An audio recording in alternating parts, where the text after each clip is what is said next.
అయితే ఇప్పుడు మనం కొంతమందిని చూస్తున్నామండి.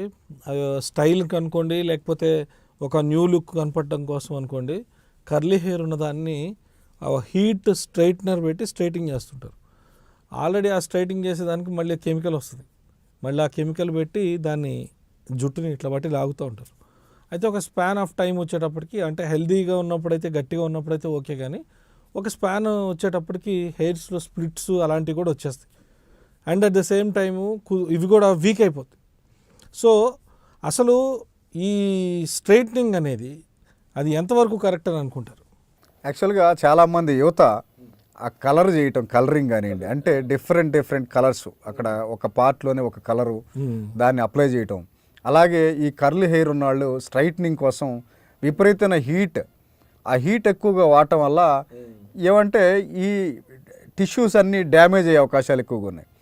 యాక్చువల్గా ఈ పాలిమాలిక్యూల్స్ మొత్తం డ్యామేజ్ అయిపోయి ఇక్కడ ఎక్కడైతే రూట్స్లో ఆ స్ట్రెంగ్త్ ఉంటుందో ఆ స్ట్రెంగ్త్ తగ్గిపోయి స్ప్లిట్ ఎండ్స్ అయిపోతాయి. ఓకే, ఈ స్ప్లిట్ ఎండ్ అయిపోయిందంటే చాలా హెయిర్ చాలా పల్చగా థిన్గా తయారైపోయి ఆ హెయిర్ త్వరగా డ్యామేజ్ అయిపోయి అక్కడ హెయిర్ ఫాల్ అవుతూ ఉంటుంది. దీనివల్ల ఒక ఏజ్ 30sలోనే చాలామంది హెయిర్ ప్రాబ్లంతో ఇబ్బంది పడుతూ ఉన్నారు. కారణం ఏంటంటే ఇంటర్నల్ శుద్ధి జరగాల్సిందే, ఎక్స్టర్నల్ ఎలాంటి కెమికల్స్ లేని, అంటే వీలైతే కోకోనట్ ఆయిల్, అలాగే కోకోనట్ ఆయిల్ బేస్డ్ ప్రొడక్ట్స్ని వాడుకుంటే హెయిర్ చక్కగా గ్రో అవుతుంది. ఓకే. అయితే ఇప్పుడు మనం చూస్తే కనుక మన బయోవెస్వ ఆనియన్ జ్యూస్ ఏదైతే ఉందో దీనికి సంబంధించి హెల్తీ, అంటే చాలామందికి చాలా థిన్గా ఉంటుంది హెయిర్.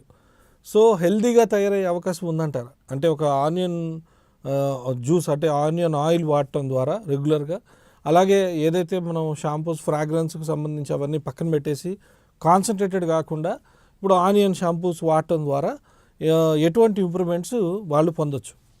యాక్చువల్గా ఈ ఆనియన్ హెయిర్ ఆయిల్లో న్యాచురల్ ఇంగ్రీడియంట్స్, హెర్బల్ ఎక్స్ట్రాక్ట్స్ మాత్రమే ఉన్నాయి. సో ఎలాంటి యాడెడ్ కలర్స్ లేవండి, ఎలాంటి ఫ్రాగ్రెన్స్ లేదు, అలాగే ప్రిజర్వేటివ్స్ లేవు, పారాబిన్స్ లేవు.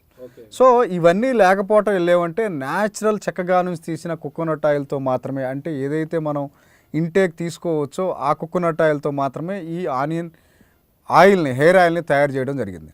సో ఈ రెడ్ ఆనియన్ హెయిర్ ఆయిల్ యాక్చువల్గా ఏమంటే ఇది వీక్లీ థ్రైస్ కనుక జెంటిల్ మసాజ్ చేస్తూ ఉంటే ఈ హెయిర్ ఆయిల్ యాక్చువల్గా సల్ఫర్, దీంట్లో న్యాచురల్గా వచ్చే సల్ఫర్ ఉంటుంది ఈ ఆనియన్లో. ఈ ఆనియన్లో ఈ సల్ఫర్ సఫిషియెంట్గా ఉండటం వల్ల డాండ్రఫ్ ఉన్నా కానీ డాండ్రఫ్ని కంట్రోల్ చేస్తుంది. అలాగే హెయిర్కి ఆ రూట్స్ని, కుదుళ్ళని చక్కగా స్ట్రెంగ్తెన్ చేయడానికి ఈ ఆయిల్ చక్కగా పనిచేస్తుంది. అలాగే హెయిర్ ఫాల్, రీసెంట్గా అయిన హెయిర్స్ ఎక్కడైతే హెయిర్ ఫాల్ అయిందో అక్కడ ఆ హెయిర్ దగ్గర మళ్ళీ రీగ్రోత్ అవ్వడానికి ఈ ఆనియన్ హెయిర్ ఆయిల్ చక్కగా పనిచేస్తుంది.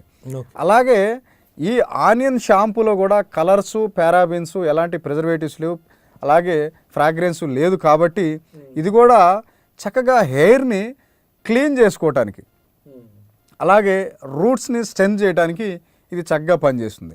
ఇది గత 3 years నుంచి, గత 3 సంవత్సరాల నుంచి చాలామందికి సజెస్ట్ చేయడం జరిగింది. హెయిర్ ప్రాబ్లం అని వచ్చి మన దగ్గరకు వచ్చిన వాళ్ళందరికీ దీన్ని సజెస్ట్ చేయడం జరిగింది. చాలామంది ఆంధ్ర, తెలంగాణ, మన తెలుగు రాష్ట్రాల్లో, అలాగే ఉత్తరప్రదేశ్ లాంటి రాష్ట్రాల్లో, విదేశాల్లో కూడా ఈ ఆనియన్ హెయిర్ ఆయిల్ యాక్చువల్గా రీసెంట్గా 3 days బ్యాక్ అమెరికాకి నా ఫ్రెండ్ ఒక అతను హెయిర్ ఫాల్ అయిపోతుంది, బాల్నెస్ వచ్చేసింది, కానీ అతను కొన్నది 30sలో బాల్నెస్ వచ్చింది. యాక్చువల్గా ఏంటంటే మనకి ఈ యుఎస్లో ఉండే వాళ్ళకి ఎక్కువ ఏమంటే ఈ హెయిర్ ఫాల్ త్వరగా అవుతుంది. ఇండియన్స్ అక్కడికి వెళ్ళిన తర్వాత ఆ క్లైమేట్కి కానివ్వండి, లేదా దానికి అడ్జస్ట్ అవ్వలేక ఈ హెయిర్ ఎక్కువగా ఆ క్లైమేట్కి హెయిర్ ఫాల్ అయిపోయి బాల్నెస్ చిన్న వయసులో వచ్చే అవకాశాలు ఎక్కువగా ఉన్నాయి. కాబట్టి రీసెంట్గా కూడా మళ్ళీ పంపించడం జరిగింది. అతని హెయిర్ ఫాల్ కంట్రోలింగ్కి చక్కగా పనిచేస్తుందని కామెంట్ చేయడం జరిగింది.